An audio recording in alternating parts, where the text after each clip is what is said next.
Hello and welcome to another episode of Taking Control of Cancer, the podcast brought to you by the North East London Cancer Alliance.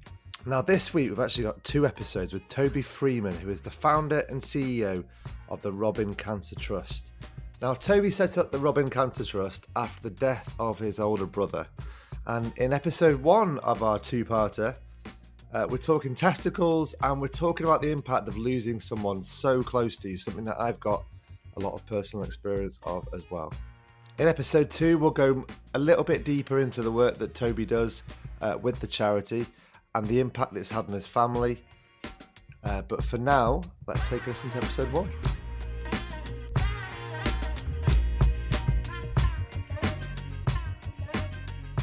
All right, so Toby, this is the first of 2 episodes that we'll do because there's loads to cover. In the second, we'll talk about your work now, your charity, what the Alliance is doing, what the Alliance maybe could do. But this one is all about losing a family member, what that experience is like, why that's behind everything that you do. And it's about how we make it through the death of someone so close that it feels like actually a little bit of us has died as well. And that was my experience about 6 or so years ago when my first wife, Rachel, died. For me, the loss of the person, but also the kind of loss of, the life that I felt I had kind of mapped out. For you, a little bit different. It was your brother, wasn't it? Why don't you tell us all about Robin? We'll start there. Let's go all the way back. So Rob's I'm the youngest of 3. Rob's my middle brother. My eldest brother's quite a bit older. 5 years, I say quite a bit. Just never interacted with him at school. But me and Rob were very, very close. So Rob was the annoyingly handsome, good at sports, funny older brother that I really looked up to, which was really annoying when you're growing up and he beats you at absolutely everything. But he always had a good heart and was always really kind, always looked after me. So we were very close, always joked we could have been twins. And as we grew older, we played a lot of football together and just grew closer and closer and closer. So Rob was not just my brother, he was absolutely my best friend as well. So just the person I looked up to.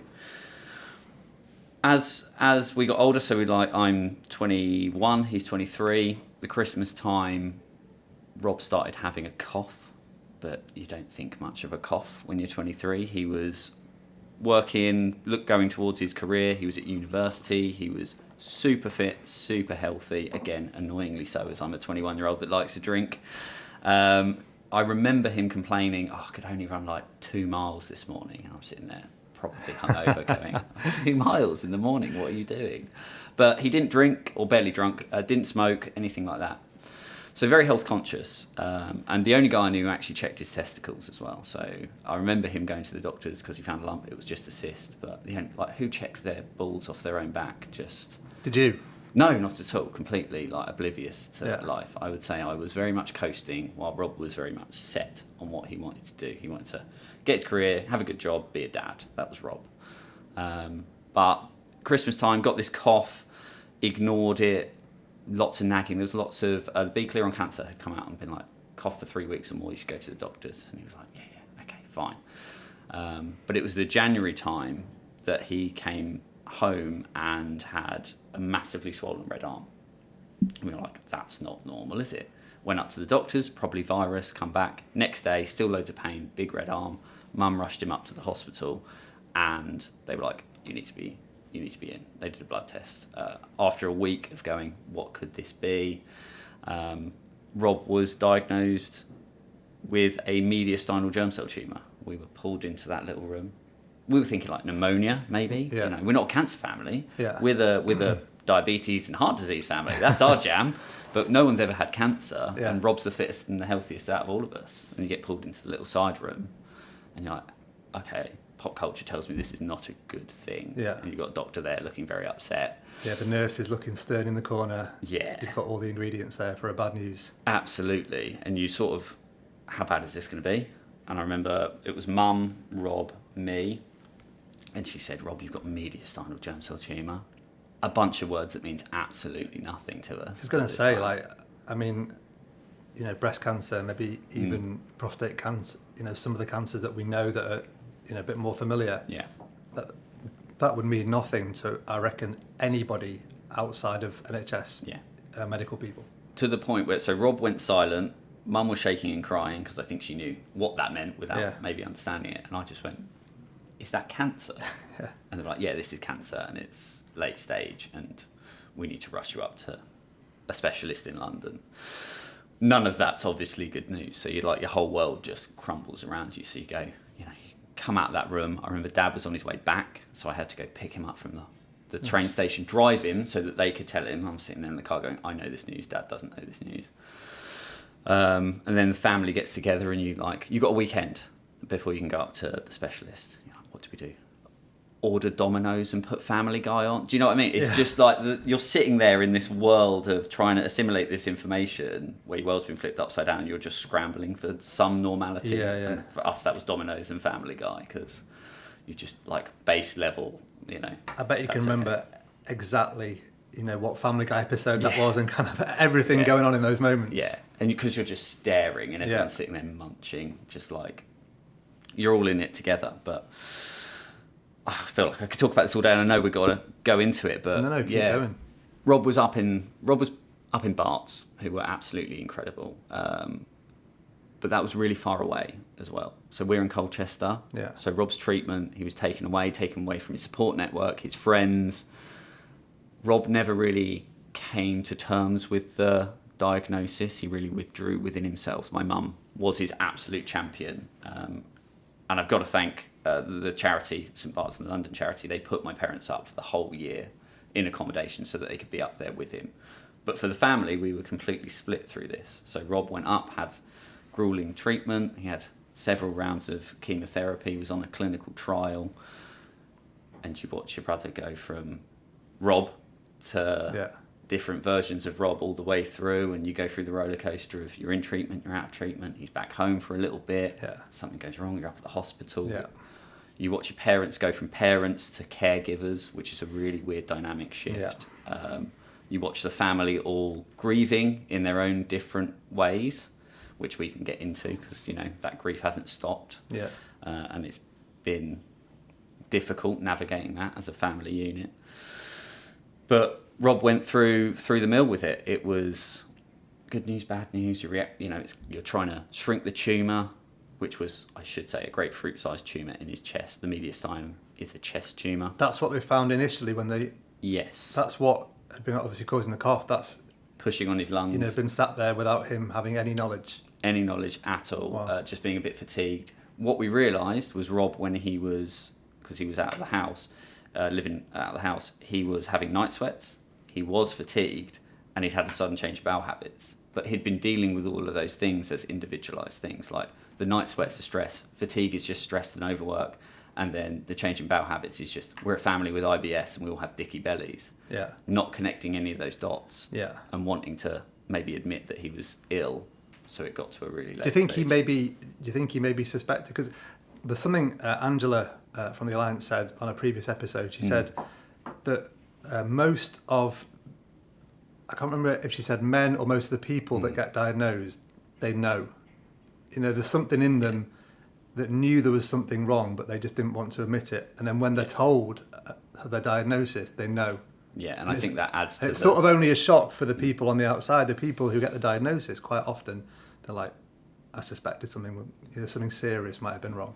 So my brother had ME when he was younger as well. So there was a big part of why he was so health conscious was I've come out of that. Thankfully, he came out of that. We played football. He got really into his health. And I think a large part of this was not wanting to admit that I'm ill again. So I can ignore these. I've got my life on track. I can compartmentalise and put them down to different things. But I'm not going to be the ill person again. And I think that played a major role. And I actually think part of his... I don't know this, I am speculating, but I would say part of his withdrawal was I knew something was wrong and I didn't deal with it. And now I'm really, really ill. And you've got to be internalising all of that as well. Yeah, along with the emotions of, I know from my experience with Rachel, she felt, even though, her breast cancer was nothing to do with her, but you feel the guilt. And she talked about that a lot, the guilt of what she'd brought on her family or what she felt like she brought on her family. Was that something that maybe you thought he wrestled with as well? I think he could see the impact it was having on pulling us apart, geographically, the impact it was having on mum and dad because he was with them 24/7. And I think as a young guy, he just wanted to be Like, it was just unfair. He was always in this state of, this is so unfair, this should not be happening to me. I just want to get on with my life. I just want this bit. And just seeing how difficult it was for everyone. A lot of survivors have that. A lot of cancer patients have that guilt of how it affects the family and friends.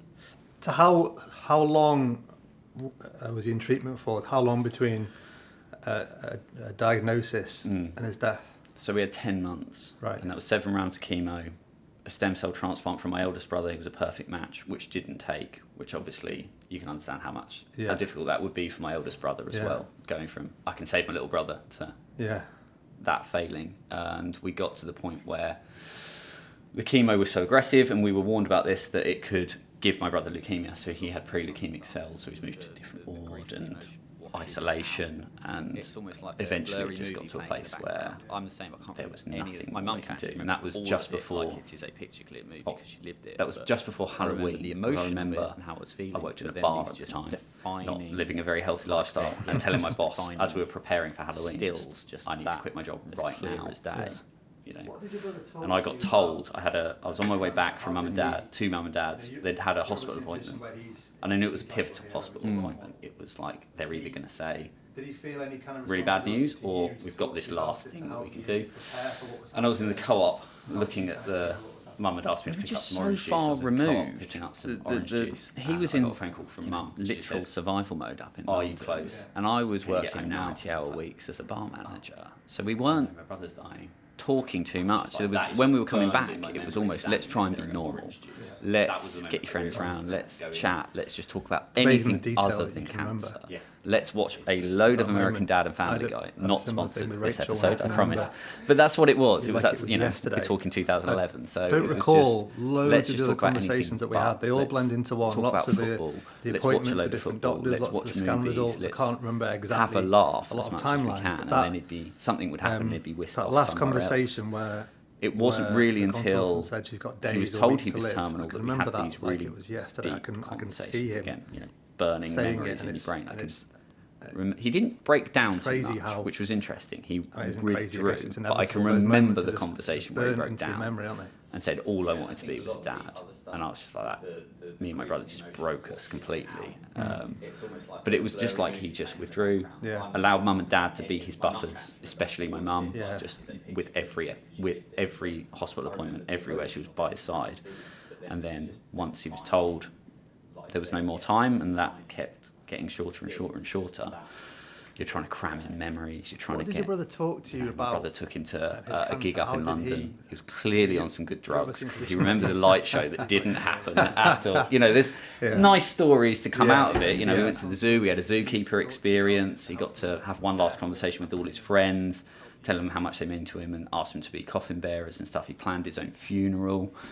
It's weird, because they are nice memories now. You think they'd be horrendous, but I remember writing my eulogy and him getting to read it, and that was really powerful. I can remember doing that with Rachel, although she then told me she actually wrote helped me write my eulogy for her, but then she told me that she didn't think that I'd be strong enough to read it. And I was like, well, all right, I'll just take your lead because you're in that situation. I'll do what I'm told. And then I remember the vicar actually read my eulogy. Afterwards, I was like, I should have read that. That was my job to do. It's my only regret, but it's really surreal, isn't it? Having those conversations with somebody when they start to almost come to terms with what's happening to a degree, at least understand what's happening. And I don't know if you as a family, you felt like it, because to me it felt like that gave us a lot of comfort that when Rachel did die, we knew what to do. Yes. We knew what the funeral should look like. We knew exactly what she wanted for every step after that moment. Yeah, definitely. Just to go back a sec, I feel exactly the same, because my brother read my eulogy and he knew it came from me, but my cousin did it at the funeral, and that's my regret as well. I wish I had the strength to go up and say that. Yeah. But you can only learn from that, right? Yeah. But yes, absolutely. I think it was the first time as you're a cancer patient, you're so shimmied around, aren't you? Like, so much of it is out of your control. And as the family, you're just like caught in a tailwind. You're just following. And when it all stopped, this moment for Rob was, I can control this now. And yeah, having that, I don't know what you call it, a good death, right? Yeah. A good death for the families. Yeah, you can have that. I genuinely believe you can have that. We talked in the last episode with, not the last episode, we talked in a previous episode with Catherine Mannix, all about having a good death. And a lot of it is, not accepting it necessarily, but coming to terms with it allows you to then plan it and understand what's happening. And that's not just the person who's dying, but it's everybody around them, if they can understand it a little bit as well. I think you can have a good death. And just the stress of a funeral during grief is so unbelievable. But if you can plan it, which we all should be doing, we should know, but planning songs. How do you want to be remembered? My brother had some horrendous death metal playing as one of his songs. And he said, just all look at Nan because it will make me laugh. Because she won't know what the hell is going on because she's expecting hymns. And there was some Lamb of God death metal song playing. So and everyone burst out laughing in the funeral. And we picked the pictures for his coffin. And it was hilarious because we loved Scrubs. It was one of our favourite shows. And at the end of his coffin, as everyone was pulling it in, there's an episode where they pretend to be pimps, and there's just this shot. One. And there was just that shot of JD and Turk being pimps as Rob was being... And it was just the joy we could bring to the funeral because Rob had his flavour to it. Isn't that amazing? You would never have thought to do that if you hadn't had those conversations with him. No, not at all. And yeah, what a privilege to be able to read the words someone's going to say about you when you die as well. Live in peace, don't rest in peace, right? I think. Yeah, that's amazing actually, because so often you think that, don't you? When somebody dies, you think, oh, and now everyone comes out and saying how wonderful they are. They didn't have the chance to actually hear that. We had, with Rachel's funeral, we had the Killers, but then it was more like the aftermath that she'd really planned. She wanted a big red carpet and a fancy do, and everyone drinking champagne. Everyone should be in black with big hats, and it should be overly, glamorous. And it was exactly that. And it was a really, I was going to use the word enjoyable. It might not make any sense to someone that hasn't been in that position, but it was an enjoyable event. In a weird way. It turns a funeral into a celebration of life. Because you're doing their wishes. And that's what they want. And that just gives you that little bit of solace, I think, is all you need to be able to give yourself the permission to smile and laugh on the day. 100%. It's like, this is exactly what they wanted.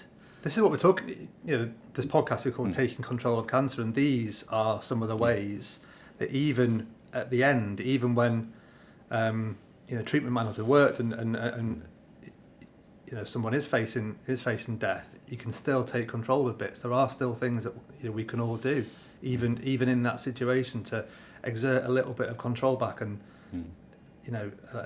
like you say, perhaps have that good death. As a little brother, then where did you go for support? So after Rob's death, I think one of the defining moments of my life was after being a drunken fool one night, waking up to my now wife going, "Go and get counselling or I'm going to leave you." And I was like, I'm going to go get counselling. And I needed that. I needed the rock bottom moment and someone like her to stick by me to be able to go, okay, because that professional help, it was talking to people throughout the whole thing. You've got your friends and your family around it, and it's so good to have that cathartic release, but they're all affected by it too. They're either directly affected because it's like your mum and dad and they're going through it, or your brother and he's going through it, or it's your friends and actually they're supporting you and they're seeing this pain through you. So there's always a bias to it. But I truly believe being able to sit in a room or talk to someone on a phone that is not connected in any way is so unbelievably powerful for a complete release. There's no judgment, there's no bias, there's no agendas. You can just go and talk to someone. I got that through my local hospice. They did bereavement counselling.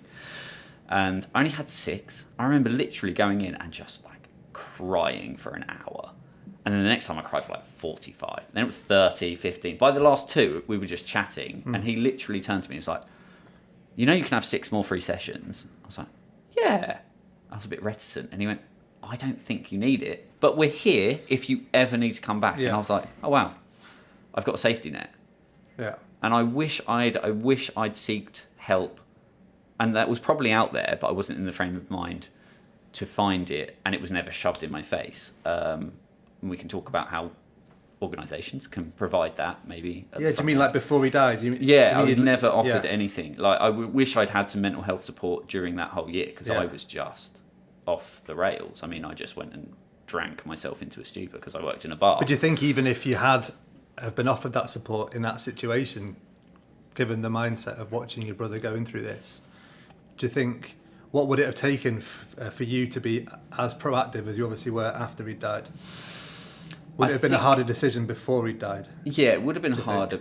I think what would have helped would have been, because we had an amazing Macmillan nurse, Wendy, and she was that neutral point. You know, they're always advocating for you, and they know you've got your best interest, but they're doing a job, if that makes sense. They're not massively affected by it, although they obviously really, really care. And I think someone like that interjecting and being like, this is here.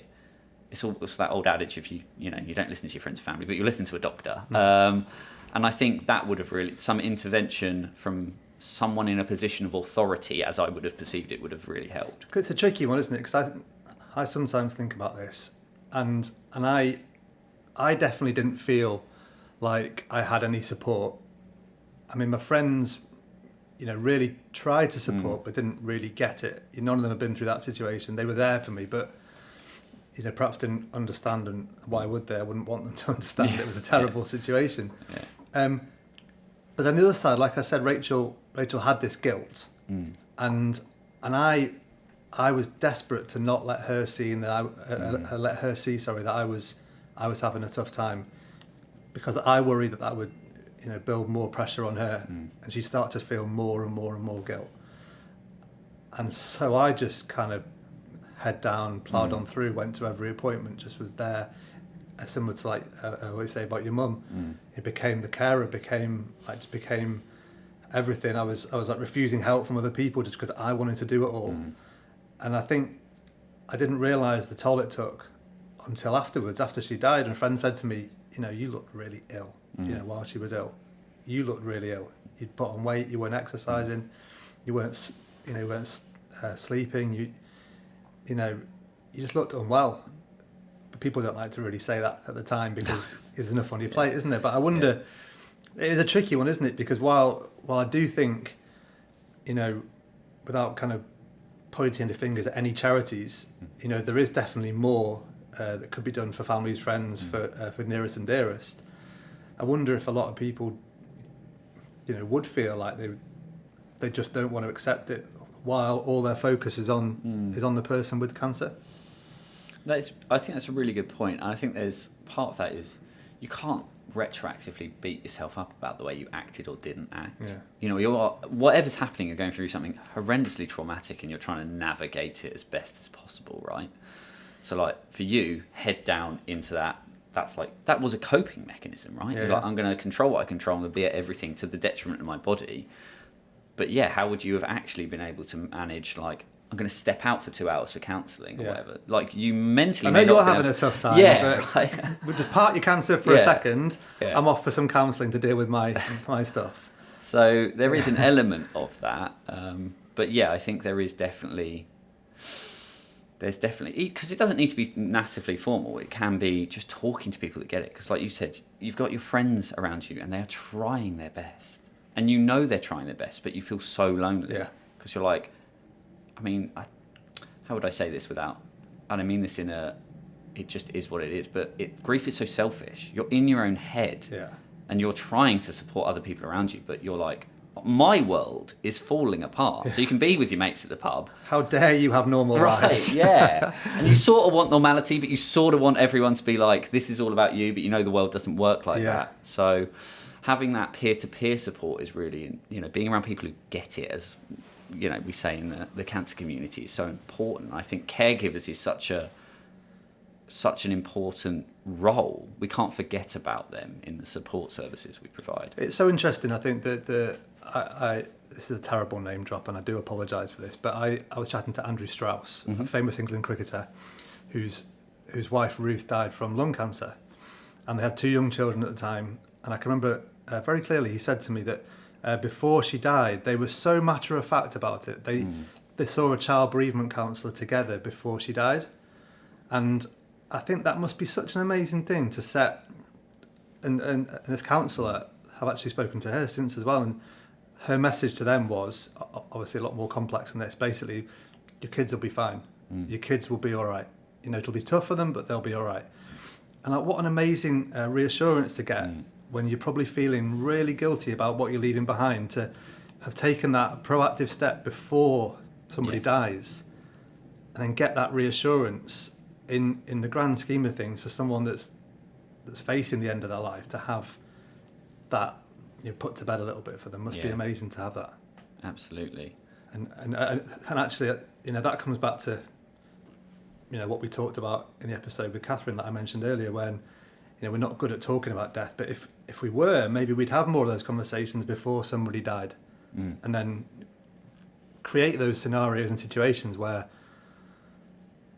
the worry or any additional worry about money, about your kids, all that kind of thing is parked a little bit. Both for the person going through it, so important. Controlling whatever outcomes you can. I think that's really important. Knowing, just having a professional say your kid's going to be right. What an anxiety release that is. Sorting your finances, even if it's having a box. My dad's got like a "when Mark is dead" box. It's like all the passwords. It's all of this. He's like, you just go to this folder. It is what it is. But also for the family, like knowing the wishes, knowing all of that, it's so important, because you're navigating through a really difficult time. Then when you lose someone, you've got just this overwhelm. And knowing, like, if you've got a child bereavement counsellor in place already, you're not having to think about this stuff off the cuff whilst going through the hardest time of your life. How do you think sibling grief kind of differs to, say, everyone's grief is obviously individual, but how do you think sibling grief is unique? Yeah, I mean, there's three themes, aren't there? Themes that, through all these things that run throughout all types of grief. But the sibling, from my experience, being the youngest, it was that losing both a brother and a best friend at the same time. That felt like a double grief. Like, I just remember Rob was always going to be my best man. That wasn't in question. Yeah. And then you get to like your wedding day, and you will know this. Everything has a light and a shade to it. And I remember in my speech being like, I had a best man and a best woman, my two best friends, and I was like, they'd always be here, but I am missing someone else that I always thought would be here. And there's all of that. And I think watching family dynamic shift is so difficult, because everyone's grieving at different times, different ways. Some people are practical, some people are really like shut off, some people want to talk about it. It's just, I just felt there's just always been this Rob-sized gap for me. I do have another brother, and mum and dad, and we're all very close and we have amazing relationships, but it's just been navigating all of that. And I think, it's just horrible, isn't it? Like, I don't know how to say it. The grief never goes away. No. You're always reflecting on it. I remember becoming older than Rob. That was such at young age as well. Rob only ever reached 24, so I was 22 when he passed. So I remember hitting my birthday, hating birthdays for years. Because I'm like, it's just this reminder that I've got something Rob never had. And like I said, I was the young, let's say, what's the right word? I didn't have any direction, perhaps. Whereas my brother always had this. And now I've watched my life grow into what my brother never had. I've got 2 young kids, a mortgage, an amazing wife. I've got a job that I absolutely love. And you have this, I've got what Rob never had. So have you kind of felt a little bit of the pressure to maybe live the life he wanted as well as maybe the one that you want? So I reflect on this quite often, because I do get asked that quite often. I think, no, I think what happened was I was directionless, and then something happened that gave me a purpose. And then I grew into the person I was probably always going to be. It's really weird. Like, I don't know how to say this, but I think you'll understand this. But my brother's death was probably one of the best things that ever happened to me. How do you say that without sounding horrendous? I don't know. You know, it's the weirdest internal struggle, isn't it? Because, and I had this conversation a few weeks back with a guy called Ed Jackson, who was a former rugby player, dived into a swimming pool, broke his neck. You know, he's able to walk again now, but his life is completely different with the spinal cord injury. But he's gone on to set a charity up and have some incredible experiences. And I said to him, how do you reflect on that life-changing moment? And I think it's the same thing. Since Rachel died, I got remarried 2 years ago. We've got beautiful twins. I'm really happy in my life. My life is good, and I think I'm a better person because of what happened. But but then you don't want it to have happened, but you're better for it. It's a really, really difficult struggle that I actually try to not even think about, because I sort of see that as one life and this is the next life. And both were good, and you know, one's related to the other, but I don't ever want to compare. But it's a struggle, isn't it? It's a tricky one to get your head around. It's so difficult. Like, I was very young.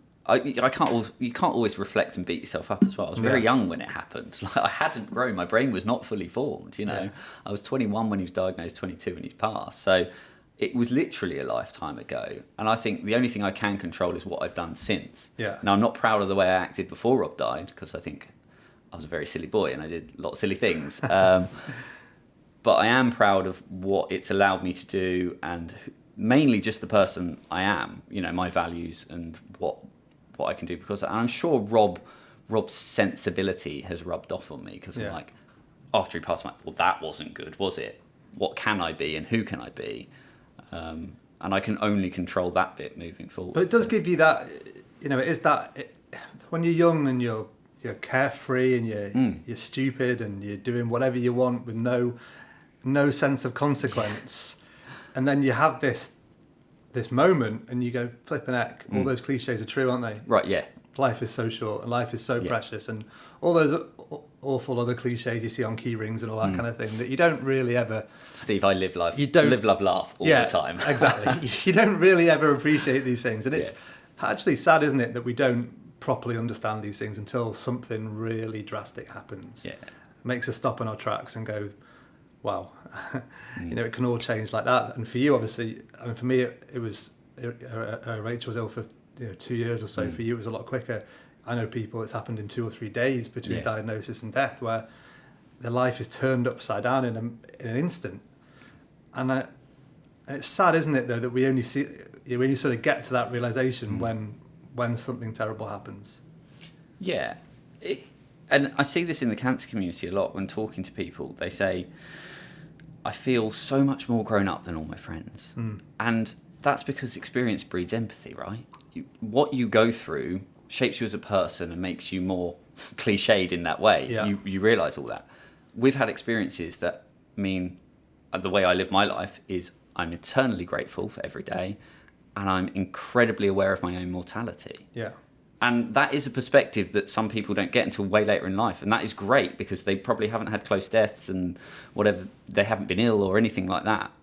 But you've just shortchanged it. You've had all that weight of experience at a very early age. Yeah. And you just have to take that forward with you. And I think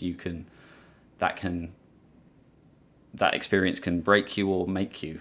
That's a horrible phrasing, but I'm grateful that I have that perspective on life. I think is where I'm saying it's not a positive that's happened, but it is what it is, and I can take that.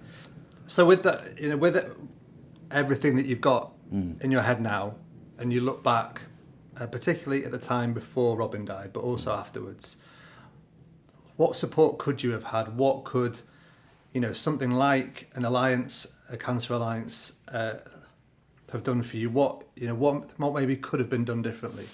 What do you look back and think, I wish that was there for me? I wish there'd been a space where someone could have taken me.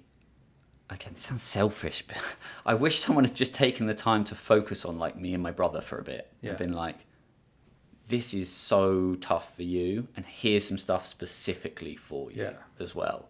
Because rightly so, I understand this. I'm talking in nice wants, but the NHS are stretched and they have to fix the person where there's the problem. Yeah.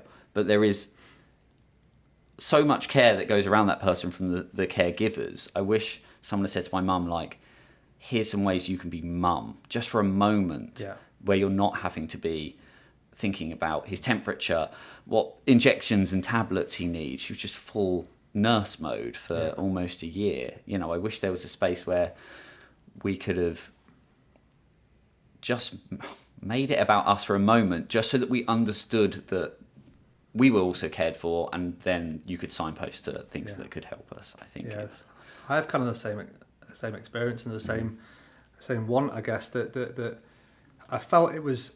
And I think I only felt this looking back. You know, like I said, at the time, you're sort of in that hamster wheel. But looking back, I think it was pretty inadequate to just, at the end of an appointment, give you a little pamphlet and say, oh, and by the way, we're here for you too.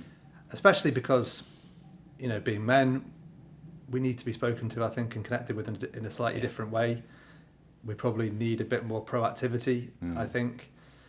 And I think, you know, a lot of the NHS now is about personalised care and you know, right down to the way we communicate with people. And I think that's something, particularly with men, with other halves, with younger brothers, that we're probably not getting quite right. Yeah. Would that be fair? Yeah, I agree. You know, pamphlets aren't for everyone, right? That's a slogan, isn't it? Pamphlets aren't for everyone. Yeah, so that can go up the chain, certainly. So how long? Just to round off this episode, because I know we're going to talk in the second episode with you about you know, some of the work that you've done since, and you know, where it's sort of gone from that point. But to sort of tee that up a little bit, when was it that you started to focus on doing something proactive to kind of make a difference?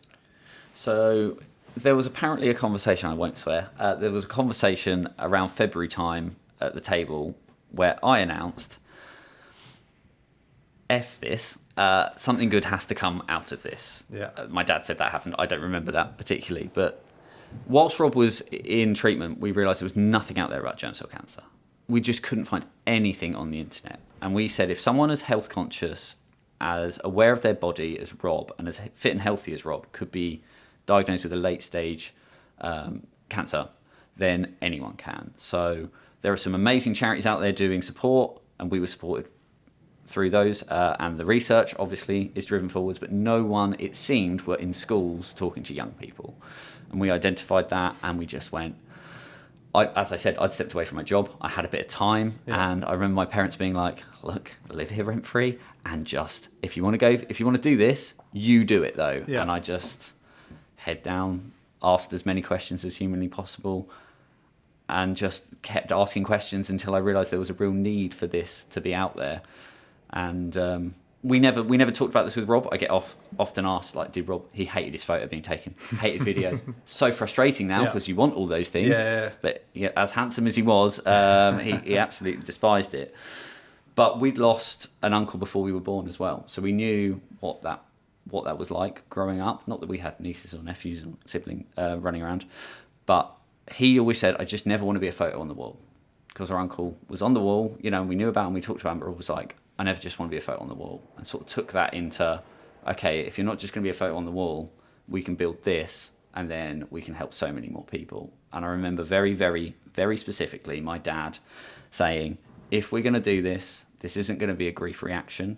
This is going to be because there is a need, and because we're going to create something that is going to outlive us, because then we have created a legacy for Rob. And I was like, all right, that's our parameters. Find out the need, find out if there's a want, find out if we can do this, and we can discuss that. Did it feel a bit like you were at the bottom of a big mountain? Because I think you're starting a charity to tackle a problem. Yeah, it's quite an undertaking, isn't it? So what did you set up? What's the charity called, and what did you do? So I'll go back to something my dad said to me and my brother once because we played football, and my dad said, Toby, if you had half your brother's skill and he had half your confidence, you'd both be much better footballers.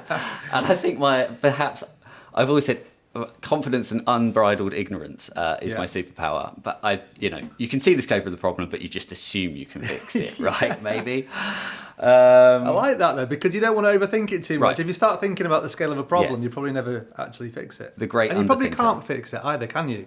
You can make your impact, and if you try and fix a problem, probably you'll fail. Yes, because if you go at the top and you never take any actions, right? Yeah. You're moving the needle is what I've always gone for. Can Yeah. we move the needle? Is what we're doing moving the needle? Could you save one person? Can you help? That's the idea, You know, right? whatever. Yeah. Start with one and just scale upwards. Yeah. So we founded the Robbing Cancer Trust with a lot of help from a lot of friends. You've got that mate who builds websites and knows how to do logos. Yeah. You've got that friend who still runs the bar and can we do a music day? And we launched, and we'd done a music day for the charity that supported mum and dad whilst he was ill. So we had this thing that we knew we'd done. It was called May Day Mayhem. May weekend, lots of bands. It was absolutely amazing. Very proud to say, this is my name drop for the episode, that Sam Ryder, who's from local to us, played like our first 10 gigs because he was just a local musician way back when. So we've got pictures of him without his beard, with his guitar playing. And we just launched, you create some posters, you create some t-shirts, people buy stuff, and I suppose they support you, don't they? And then they start supporting the cause, and you see friends and you meet new people. I remember when the first people came up to us and I don't know what this is, but I love it. Can I get involved? And you're like, wow, this is bigger than friends and family. Yeah. So the Robbing Cancer Trust, we can dive into all of that. Yeah, looking forward to it. Especially finding out why there's a box behind you. Obviously, this is a podcast, so people can't really appreciate this, but there's a giant box behind Toby, and we'll find out what's in that in the second episode. What a cliffhanger. What a cliffhanger. Thank you so much, mate, though. Thank you. I look forward to carrying on talking.